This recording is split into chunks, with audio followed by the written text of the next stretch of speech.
Nangyari ang lahat sa isang kilalang rancho na tanyag sa pagbebenta ng pinakamaganda at pinakamahal na mga kabayo. Isang hapon, habang abala ang mga empleyado sa kanilang mga karaniwang gawain, napansin nila ang isang matandang lalaki na pumasok. Nakasuot siya ng damit na halatang luma at gamit na sa matagal na pagtatrabaho. Nagkatinginan ng manager, sekretarya at mga manggagawa. Nagtataka kung ano ang ginagawa ng matanda roon. May isang empleyado na pabulong na nagsabing may halong biro, baka naligaw lang o inakala niyang ibang bukirin ito. Minsan kasi nalilito na ang matatanda. Napatawa ng mahina ang ilan sa narinig, iniisip na lalabas din agad ang matanda tulad ng ibang mga bisitang hindi sanay sa mataas na presyo ng mga kabayo. Pero sa kanilang pagkabigla, hindi umalis ang matanda. Sa halip, dumiretso siya sa bahagi kung saan nakaalaga ang pinakamahalagang mga kabayo. Walang nakaasahan sa ganong kilos, kaya't napatitig na lamang sila habang naglalakad siya. Wala ni isa man ang lumapit. Ang katahimikan ay nabasag ng huminto ang matanda sa harap ng isang napakagandang itim na kabayo at dahan-dahang iniunat ang kamay para haplusin ang makapal nitong buhok. Bago pa man niya ito mahawakan, dali-daling lumapit ang isang tagabenta. "Sir, pakihuwag po sanang lumapit. Hindi basta-basta ang mga kabayong ito," sambit nito. Pilit siyang pinipigilan. Litong-lito, sagot ng matanda, "Pero hindi ba't binebenta ang kabayong ito? Gusto ko lang naman siyang makita ng malapitan." Tumawa ang tagabenta ng may panunuya. "Ang kabayong yan ay mula sa isang bihira at mataas na uri ng lahi ng Arabian. Hindi ito para sa karaniwang tao. Yung mga may kaya lang ang kayang bumili niyan," dugtong pa niya. "At sa totoo lang, hindi ka mukhang isa sa kanila, kaya pakiumurong na lang." Hindi sumagot ang matanda. Tumayo lang siya ng tahimik, nakatingin sa kabayo na para bang hinahangaan mula sa malayo. Nang makita ng manager ang nangyayari, lumapit siya. Pero imbes na ayusin ang sitwasyon, lalo pa niya itong pinalala. "Ginoo?" malamig niyang sabi. "Sa totoo lang, mas makakabuti kung aalis na po kayo. Baka kasi hindi na komportable ang ibang mga kliyente namin sa presensya nyo." Dagdag pa niya, "At yung amoy ng alikabok at hayop na daladala ninyo baka makaapekto sa hangin dito sa kuwadra. Pinapanatili naming malinis ito para sa aming tunay na mga mamimili." "Pero wala naman akong amoy," sagot ng matanda, halatang nasaktan. "Maaaring mahirap ako, pero hindi ibig sabihin noon ay marumi na ako." Napabuntong hininga ang manager at tumango. Sobra na ang oras na ginugol natin dito. Hindi naman talaga siya bibili, nakakaistorbo lang siya. Tahimik na nakamasid ang lahat. Wala ni isa ang nagtangkang ipagtanggol siya. May ilan pang nagbulungan na mas mainam na paalisin na lang agad siya. Narinig ng matanda ang mga pabulong na tawa. Pinagtatawanan nila ang itsura niya, ang pagiging payak niya, ang malamig at mapanghusgang tinig ng manager, ang huling narinig niya bago may lumapit para siya'y samahan palabas. Nakayuko ang ulo, mabigat ang balikat sa kahihiyan, lumabas siya ng rancho at dahan-dahang naglakad pabalik sa maalikabok na daan pauwi sa kanyang baryo. Ilang minuto lang ang lumipas at sa loob ng rancho, isang malakas na tinig ang umalingaw-ngaw. "Ano to? May iniwang sako ang matandang yon. Alisin niyo agad yan." Isa sa mga bagong tagabenta na tahimik na nanood sa buong pangyayari ay lumapit sa sako na nasa sahig. Hindi tulad ng iba, hindi niya nakita itong marumi o pabaya. Nakita lang niya ang iniwang gamit ng isang taong hindi tinrato ng tama. Walang pag-aatubili, dinampot niya ito at nagmadaling lumabas, umaasang maabutan pa ang matanda.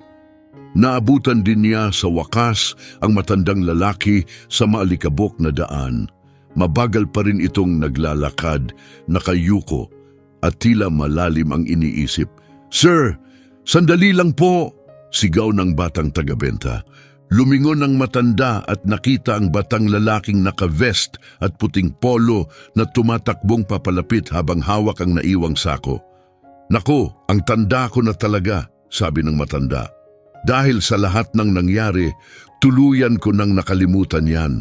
Maraming salamat, hiho." "Walang anuman po," sagot ng binata, bagamat may bahid ng pag-aalinlangan ang kanyang tinig. Tapos ay nagtanong siya, "Pero, bakit po kayo pumunta sa rancho?" Huminga ng malalim ang matanda para bang bumalik ang sakit sa tanong na iyon. "Kasi," mahina niyang tugon, "may pangarap akong makabili ng kabayo." Bagamat may pagdududa, naalala ng batang tagabenta ang mga kwento ng mga simpleng tao na may itinatagong yaman. "Patawad po kung nakapanghimasok ako, wala po akong intensyong maging bastos." Ngumiti ng kaunti ang matanda, malungkot. "Ilang taon kaming nag-ipon ng asawa ko para makabili ng kabayo. Malayo ang tinitirhan namin at palaging mahirap ang maglakad ng malayo para lang makasakay. Pero ang pangarap namin ay higit pa sa makalipat-lipat lang. Gusto naming sumakay ng magkasama, tuklasin ang mga bagong lugar." Dagdag niya, pilit ang ngiti na walang saya. Pero habang tumatagal, lalo lang naging mahal ang lahat. Tahimik na nakinig si Sergio at dahil sa awa, mahinang sabi niya, "Baka po matulungan ko kayong makahanap ng mas abot kaya." Umiling ang matanda, "Hindi, hijo, hindi kung ano-anong kabayo lang ang gusto ng asawa ko. Ang pangarap niya ay yung isa." Huminga siyang malalim habang inaayos ang kupas na sombrero, gamit ang kanyang magaspang at tuyong mga kamay. Ang kanyang mga mata, mapungay at pagod, ay nakatingin lang sa daan sa unahan. Tahimik lang si Sergio, nararamdaman na ang dinadala ng matanda ay hindi basta pag-aatubili. May kwentong gustong lumabas. "Kasi, hiho," simula ng matanda, nanginginig ang tinig na tila mga tuyong dahong nililipad ng hangin. "Ang itim na kabayong yon ay hindi lang magandang hayop. Para sa akin, yon ang pangarap naming hindi namin kailanman isinuko." Napansin ni Sergio kung paano humigpit ang hawak ng lalaki sa kanyang sombrero para bang humuhugot ng lakas mula sa mga alaala. Si Carmen, ang asawa ko, mahilig sa mga kabayo mula pa noong bata siya. Nagkita kami sa isang perya sa Valencia, 40 taon na ang nakalipas. "Tinitingnan ko noon ang mga kabayo," mahina niyang kwento, "at ang mga mata nila kumikislap na parang mga bituin." Bahagyang ngumiti siya, tila bumalik sa masayang alaala. "Nang araw na yon, nangako kami na balang araw, magkakaroon din kami ng kabayo. Pero hindi kung ano-ano lang, kundi isang kabayong magdadala ng lahat ng pag-asa namin," sabi niya habang huminto at pilit nilulunok ang sakit. Napansin ni Sergio ang bahagyang panginginig ng kanyang mga kamay. "Sa loob ng maraming taon, tinipid namin ang bawat sentimo. Tumanggap ng tahing gawain si Carmen at ako naman ay kumuha ng mga ekstrang trabaho tuwing weekend." Bahagyang ngumiti siya sa alaala. "May espesyal pa kaming kahon kung saan namin iniipon ang pera, tinakpan ng mga larawang gupit mula sa lumang magasin. Tinawag yon ni Carmen na dream savings namin." Naputol ang boses niya sa huling salita. Ramdam ni Sergio ang bigat ng bawat kataga, kaya't mahinang tanong niya, "Nakapag-ipon po ba kayo ng sapat?" Napatawa si Don Antonio, tuyot at mapait. "Oo, naabot din namin. 6 na buwan na ang nakalilipas, narating din namin ang aming layunin." Tumingala siya sa langit para bang humahanap ng lakas. Pero noong araw din na yon, matapos naming bilangin ang huling piso, nagsimulang umubo ng dugo si Carmen. Bumagsak ang katahimikan sa pagitan nila, mabigat at puno ng sakit. Cancer sa baga, mahinang bulong niya. Malala na agad. Sinubukan namin ang lahat. Chemo, radiation, mga gamot, pati mga experimental na lunas. Lahat sinubukan namin, mabigat ang boses ni Don Antonio. Lahat yon kinain ang ipon namin. Pero ano ba naman ang halaga ng pera kung buhay ng mahal mo ang nakataya? Ramdam ni Sergio ang paninikip ng kanyang dibdib nang mapansin ang isang patak ng luha na dahan-dahang gumuhit sa pisngi ng matanda. Sa gabi, patuloy ni Don Antonio sa mahinang tinig, hinawakan ni Carmen ang kamay ko at pinangakuan niya ako ng isang bagay. Antonio, sabi niya, bago ako umalis, gusto kong maramdaman ang hangin sa aking mukha sa huling pagkakataon, sakay ng itim na kabayong pinangarap natin. Dahan-dahang inilabas ng matanda mula sa kanyang bulsa ang isang kupas na larawan.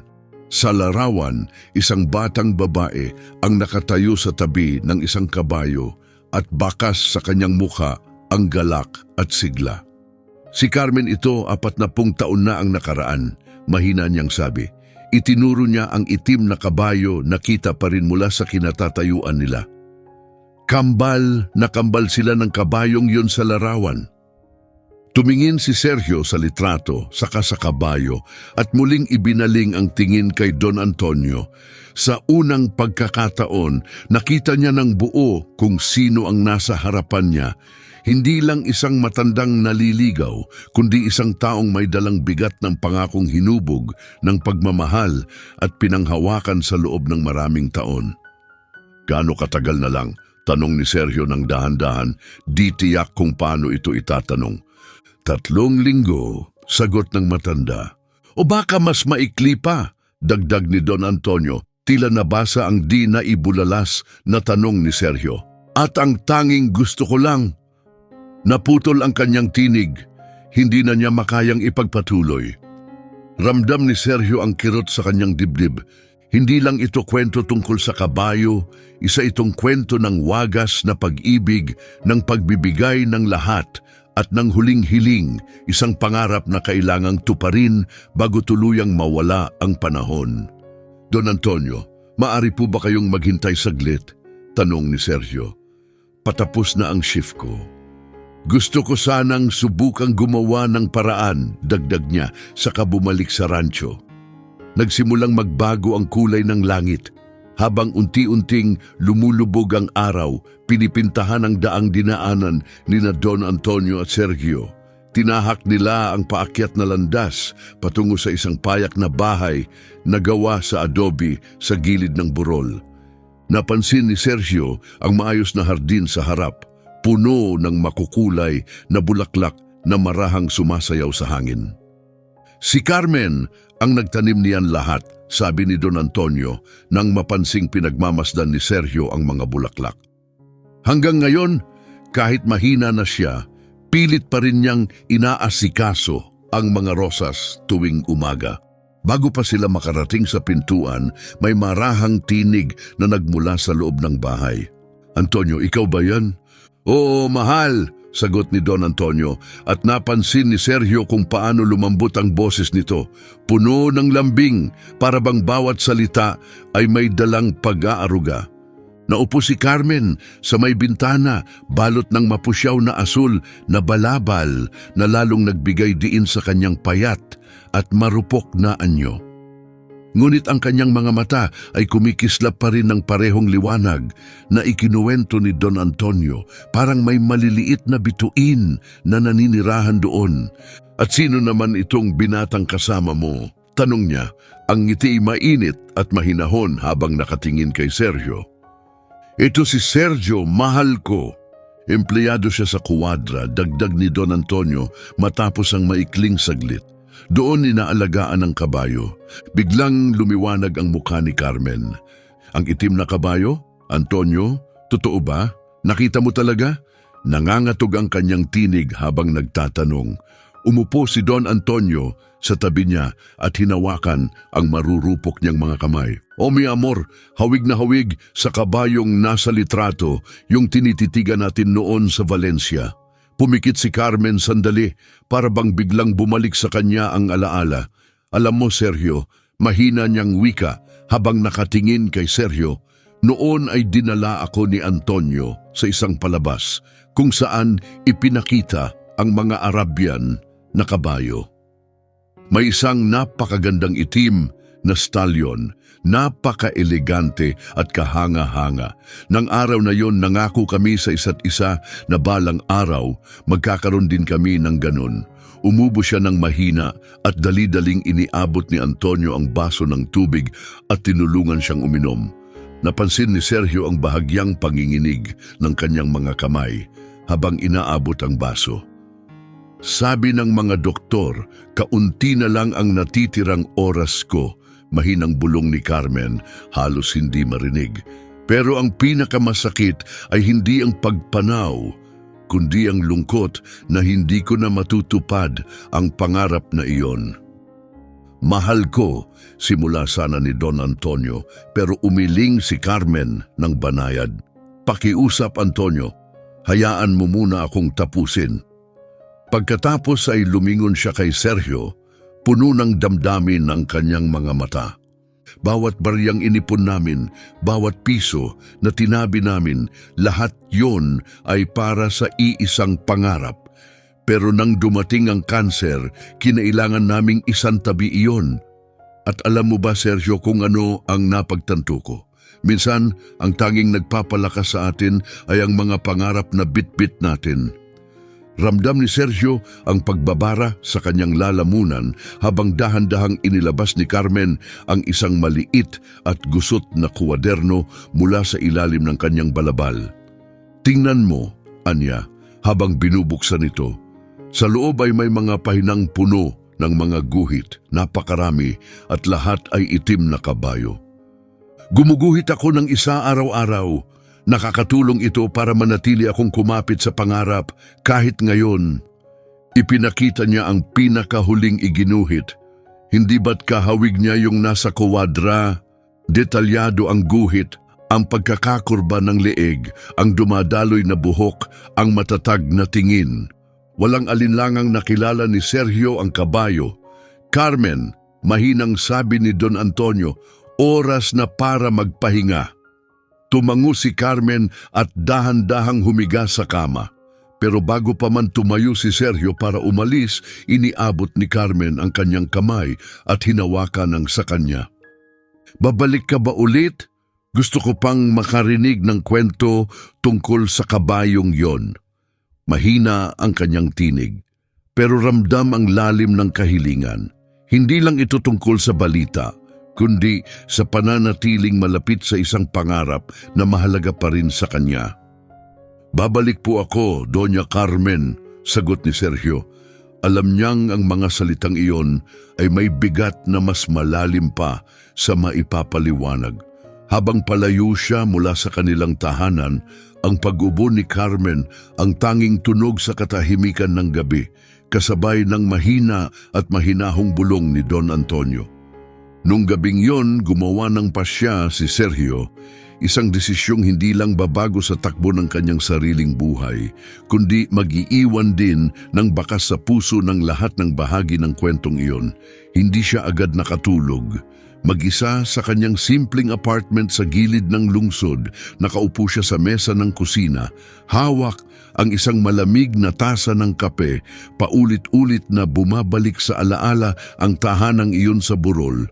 Ang munting kwaderno ni Carmen na puno ng mga guhit, ang kahangahangang itim na kabayo na may matinding kahulugan para sa matandang mag-asawa. Pagsapit ng 3:00 ng madaling araw, nakailang ulit na siyang paikot-ikot sa loob ng apartment. Nakasabit sa pader ng kanyang kuwarto ang isang lumang litrato, 12 taong gulang si Sergio, nakasakay sa kabayo kasama ang kanyang lolo. Bumulusok sa kanya ang alaala. Hindi lang hayop ang mga kabayo, sabi niya noon sa kanyang lolo, tagapagdala sila ng ating mga pangarap. Tagapagdala ng mga pangarap, paulit-ulit na tumunog sa kanyang isip ang mga salitang iyon at kasabay nito ang imahe ng itim na kabayo mula sa kuwadra, 200,000 piso. Ganun kalaki ang halaga ng kabayo. Kinuha ni Sergio ang kanyang passbook sa ipon. Sa nakalipas na 2 taon, nakaipon siya ng 70,000 piso. Umaasang balang araw ay makakabili siya ng sarili niyang sasakyan. Diyos mio, bulong niya, sabay takip ng mga palad sa kanyang mukha. Sa linggong iyon lang sa kwadra, 3 kabayo ang naibenta ng mas mahal pa sa halagang iyon. Dumarating ang mga mamimili, ituturo ang gusto, magbabayad at aalis, parang namimili lang ng tinapay sa tindahan. Pero para kina Don Antonio at Carmen, ang kabayong iyon ay sagisag ng panghabambuhay na pag-asa at pangarap. Hinanap ni Sergio ang logbook kung saan niya tinatala ang mga nabentang kabayo sa kwadra. Bilang tagabenta, kumikita siya ng 5% mula sa bawat kabayong maibebenta kung sakaling maibenta niya ang itim na stallion sa buong presyo nito. Hindi, bulong niya sa sarili habang umiiling. Kailangan may ibang paraan. Bigla siyang tumayo at nagtungo sa drawer kung saan nakaayos ang lahat ng kontrata at dokumento kaugnay sa kwadra. Habang kinakalkal ang mga papel, nakuha niya ang isang lumang litrato, kinunan noong pagbubukas ng pasilidad. Sa larawan, makikita si Don Alberto, mas bata pa noon, nakatayo sa tabi ng kanyang kauna-unahang premyadong kabayo, puno ng ngiti at pagmamalaki. Tiningnan ni Sergio ang oras sa kanyang cellphone. Halos 4:00 na ng madaling araw. Maaga pa siguro, pero naalala niyang madalas dumating si Don Alberto bago pa sumikat ang araw para silipin ang mga kabayo. Sa loob ng 1 oras, maaari na niya itong makausap ng harapan. Habang nagbibihis, tumingin siya sa guhit na ibinigay ni Carmen. Bago siya umalis, inabot ito sa kanya ni Carmen, isang kopya ng kanyang guhit. Sabay sabi na minsan, ang mga pangarap ay natutupad lang kapag ibinabahagi. At may mga pangarap, mahina niyang bigkas habang inilalagay ito sa bulsa ng kanyang polo na nangangailangan ng himala. Nilok niya ang pintuan at nagmadaling bumaba sa hagdan. Madilim pa ang langit pero may bakas na ng bukang liwayway sa abot tanaw. Habang patungo sa kwadra, batid ni Sergio ang bigat ng kanyang gagawin. Maaaring mawala sa kanya ang lahat, pati trabaho. Pero mas mabigat sa puso niya ang imahe ni Carmen, nakaupo sa tabi ng bintana, gumuguhit ng mga kabayong hindi niya kailanman masasakyan. Paulit-ulit niyang naririnig ang tinig nito. Minsan, ang pangarap na lang ang natitira sa atin. Pinanghahawakan niya ang paniniwalang yon habang binibilisan ng lakad patungong kwadra, umaasang andoon na si Don Alberto. Baka lang matulungan niya na matupad ang isang pangarap na dekada ng binuo. Dumampi na ang mahinang liwanag ng umaga sa opisina ng kwadra nang makita ni Sergio si Don Alberto na inaalagaan ng kanyang matandang puting kabayo, si Relampago. Si Don Alberto, isang lalaking nasa 60 anyos na, may matalas na mata at buhok na kulay pilak, ay nagulat nang makita si Sergio ng ganun kaaga. Don Alberto, panimula ni Sergio, halatang puno ng damdamin ng boses, may gusto po akong ibahagi sa inyo. Sa loob ng 20 minuto, isinalaysay niya ang lahat, ang kanyang pagkikita kay Don Antonio, ang malalim na pagmamahalan sa loob ng 40 taon, ang karamdaman ni Carmen, at ang pangarap na magkaroon ng itim na kabayo. Habang nagsasalita, inilabas niya mula sa kanyang bulsa ang guhit ni Carmen at iniabot ito kay Don Alberto. Pinagmasdan ni Don Alberto ang guhit ng mabuti. Bahagyang tumaas ang kanyang kilay habang kinikilala ang detalyeng eksaktong tumutugma sa kabayo. Itong guhit na ito, hindi pa niya talaga nakita ang kabayong yun sa totoong buhay. Tanong niya, hindi makapaniwala. Hindi po sir, sa alaala lang niya mula pa 40 taon na ang nakaraan. Lumapit si Don Alberto sa isang larawang naka-frame sa dingding, ang parehong litrato na nakita ni Sergio sa mga dokumento noong nakaraang gabi. Tingnan mo Sergio. Sa kupas na larawan, makikita ang batang Don Alberto na nakasakay sa isang itim na kabayo na kahawig ng nasa kwadra ngayon. Ang kabayong yon ay si Destino, ang pinakauna kong kabayo. Siya ang nagturo sa akin kung ano talaga ang ibig sabihin ng koneksyon sa isang hayop na ganito. Sandaling nanatili ang tingin niya sa larawan. para bang muli niyang nararanasan ang mga alaala. Alam mo ba kung bakit ko pinanatiling buhay ang lugar na ito sa loob ng lahat ng taong ito, Sergio? Para makapagparami ng pinakamahusay na mga kabayo sa buong rehiyon, sir? Bahagyang ngumiti si Don Alberto. Hindi, pinananatili ko ito dahil naniniwala akong bawat kabayo ay may dalang kwento at minsan kwento itong kayang baguhin ang buhay ng isang tao. Muli siyang humarap kay Sergio. Ang itim na stallion na meron tayo ngayon ay anak ni Destino. Bumilis ang tibok ng puso ni Sergio. Nagpatuloy si Don Alberto. Mga dekada na ang nakalipas, dinala ko si Destino sa isang palabas sa Valencia. Yun ang una kong malaking kompetisyon. Muling tiningnan ni Don Alberto ang guhit ni Carmen. At ngayon ang larawang ito, ang alaala ay muling nabuhay. Don Alberto, ako po, panimula sana ni Sergio. Pero mahinang tinaas ni Don Alberto ang kamay. Wala ka nang kailangang sabihin, Sergio. Kinuha ni Don Alberto ang kanyang sombrero at ang susi ng kanyang truck. Halika. Kukunin natin ang kabayo. May kailangan tayong puntahan. Makalipas ang isang oras, huminto ang truck sa tapat ng bahay ni na Don Antonio. Sa likuran nito, dala ng trailer ang matikas na itim na stallion. Sumisikat na ang araw at ang mga rosas sa hardin ni Carmen ay kumikislap pa sa huling patak ng hamog. Nang marinig ang tunog mula sa labas, lumabas si Don Antonio at napatigil sa kinatatayuan nang makita ang trailer. Nanlaki ang kanyang mga mata sa hindi makapaniwalang pagkabigla. Mula sa bintana, napasinghap si Carmen at itinakip ang mga kamay sa kanyang mukha, nanginginig sa emosyon. Don Antonio, masiglang bati ni Don Alberto habang lumapit at iniabot ang kanyang kamay. Ako, si Alberto Montoya, ang nangangasiwa sa kwadra. Gusto ko pong humingi ng tawad sa nangyari kahapon. Wala nang kailangang paumanhin, sagot ni Don Antonio. Pero mahinang sumingit si Don Alberto. Pakiusap, pahintulutan ninyo ako. Itinuro niya ang trailer. Hindi ito basta-bastang kabayo. Anak siya ni Destino, ang pinakauna kong stallion, yung kabayong nakita ng asawa mo noon sa Valencia. Si Carmen ngayon ay nakatayo na sa pintuan at sinusuportahan ni Don Antonio ay dahan-dahang huminga habang kumikislap ang kanyang mga mata. May ilang kabayo, wika ni Don Alberto, mababa at taos-puso ang tinig, na hindi talaga para ibenta, umiiral sila para tuparin ang mga pangarap. Marahang iniabot ni Don Alberto ang renda kay Don Antonio.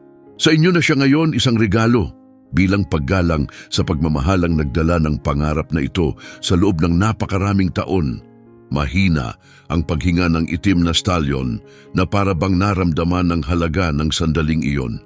May luhang kumikislap sa kanyang mga mata, lumapit si Carmen, dahan-dahan at iniunat ang nanginginig na kamay upang haplusin ang malambot na buhok ng kabayo. Napakaganda niya, mahinang sabi niya. Tulad ng kabayong palagi kong nakikita sa panaginip. Tahimik lang si Sergio, pinapanood habang ang kanyang sariling mga luha ay namuo at dahan-dahang bumagsak. Marahang ipinatong ni Don Alberto ang kamay sa balikat niya. Minsan, Sergio, sabi niya, hindi sa presyo nasusukat ang halaga ng kabayo, kundi sa mga pangarap na binubuhay nito. Dahan-dahang ibinaba ng itim na kabayo ang ulo nito. Hinayaang haplusin siya ni Carmen na para bang kinilala niya ang babae na 40 taon nang nakalilipas ay umibig sa isang binata sa isang palabas ng kabayo sa Valencia. Pagsapit ng dapit hapon, habang ang langit ay pinapalamutian ng ginintuang at rosas na kulay, inaayos na ni Don Antonio ang upuan ng kabayo. Si Carmen, suot ang isang mahabang damit na kulay ng langit, ay nakatingin sa kanya, ang mga matay kumikislap na parang sa isang batang namamangha. Handa ka na ba, mi amor? Tanong ni Don Antonio habang iniabot ang kamay sa kanya. Tumango si Carmen. Ang kanyang ngiti ay maliwanag at tila bumata muli na para bang ang panahon ay pansamantalang nawala. Nakatayo sa di kalayuan sina Sergio at Don Alberto. Hindi masyadong malapit, ibinibigay ang puwang para sa isang sandaling tanging sa kanilang dalawa lamang. Sa pinakabanayad na kilos, iniahon ni Don Antonio si Carmen sa kabayo. Hindi gumalaw ang hayop, nakatayo lang ito ng tuwid at tila may paggalang. Habang inaayos ni Carmen ang sarili sa upuan, nanginginig ang kanyang mga kamay habang hawak ang renda, isang patak ng luha ang gumuhit sa kanyang pisngi. 40 taon, bulong niya habang hinahaplos ang buhok ng stallion. 40 taon kong hinintay ang sandaling ito, mahina niyang wika. Umakyat si Don Antonio sa kabayo at umupo sa likod niya, marahang niyakap siya habang inaabot ang renda. Nagsimulang kumilos ang kabayo, dahan-dahan at may kumpiyansang hakbang, tumatawid sa malawak na parang sa likod ng kanilang tahanan. Tumama ang mga paa ng kabayo sa lupa sa isang payapang ritmo. Mas mabilis, Antonio, sigaw ni Carmen, puno ng galak ang tinig. Gusto kong maramdaman ang hangin. Binitiwan ni Don Antonio ng kaunti ang renda at ang kabayo na tila naramdaman ang kanyang hangarin ay bumilis ang takbo. Isang malamig na simoy ang humaplos sa parang pinaypay ang laylayan ng kanyang asul na damit na parang mga pakpak na sumasayaw sa hangin. Ang kanyang tawa, malinaw at puno ng sigla, ay kumalat na parang musika sa kalawakang iyon. "Tingnan mo, Antonio!" sigaw niya habang iniunat ang mga braso. Lumilipad tayo. Mula sa kinatatayuan niya, nakita ni Sergio si Don Alberto na palihim na pinupunasan ang sulok ng kanyang mata gamit ang panyo. Mahinang sabi ng matanda, natagpuan na rin sa wakas ng kabayo kung saan talaga siya nababagay. Lalong lumubog ang araw, nag-iiwan ng gintong liwanag sa buong kapatagan. Isa iyong uri ng liwanag na nagpapabanal sa paligid. Paulit-ulit na umikot sina Carmen at Don Antonio sa parang bawat ikot ay mas malawak kaysa sa nauna, tila ba niyayakap nila ang buong langit sa kanilang kasayahan. Ang itim na kabayo sa ilalim nila ay gumalaw ng may ganda at lakas, parang sumasayaw sa bawat hakbang. Nang huminto sila sa wakas, mapula ang pisngi ni Carmen at ang mga mata niya ay kumikislap na parang mga bituin. Tinulungan siya ni Don Antonio na bumaba at agad siyang yumakap sa liig ng kabayo. "Salamat," mahina niyang ibinulong dito. Mahina ring umungol ang stallion, tila ba kontento at payapa. Pagharap niya kina Sergio at Don Alberto, paos sa damdamin ng kanyang tinig. "Hindi lang kabayo ang ibinigay ninyo sa amin, binigyan ninyo kami ng mga pakpak." Hawak ang kamay ng asawa, mahina namang sabi ni Don Antonio. Ang sandaling ito ay higit pa sa lahat ng kayamanan sa mundo. Kinagabihan, habang unti-unting lumilitaw ang mga bituin sa langit, pinanood ni Sergio ang mag-asawa habang magkasamang nagpapahinga sa isang bangko sa kanilang hardin. Kasama ng hangin ang amoy ng mga rosas ni Carmen at ang itim na kabayo ay tahimik na nanginginain sa di kalayuan. Mahinang yakap ni Don Antonio sa kanyang asawa, nakasandal si Carmen sa kanyang balikat, dala pa rin ang ngiting puno ng tuwa. "Alam mo, Sergio," wika ni Don Alberto, garal-gal ang tinig, "sa lahat ng taong nagtrabaho ako sa mga kabayo, ngayon lang ako nakakita ng isa na talagang natagpuan ang tunay niyang tahanan. Para bang matagal na siyang naghihintay para sa kanila." Malalim ang paghinga ni Sergio habang tinatanggap ang damdaming nakasaksi siya ng isang bagay na bihira at lubos na maganda. Hindi lang ito tungkol sa natupad na pangarap, ito'y patunay na ang tunay na pag-ibig, kapag inalagaan ng mahabang pasensya at di matitinag na pag-asa, ay kayang lumikha ng mga himala. Habang paalis na siya, niyakap siya ni Carmen ng mahigpit at mahinang ibinulong, "Salamat sa pagiging bahagi ng kwento namin." At saka may payapang ngiti idinagdag niya, Ngayon, makakapahinga na ako. Alam kong hawak pa rin ni Antonio ang isang bahagi ng pangarap naming dalawa. Mahinang huminga ang itim na kabayo sa kalaliman ng gabi, na para bang sinasalamin ang isang tahimik na pangako.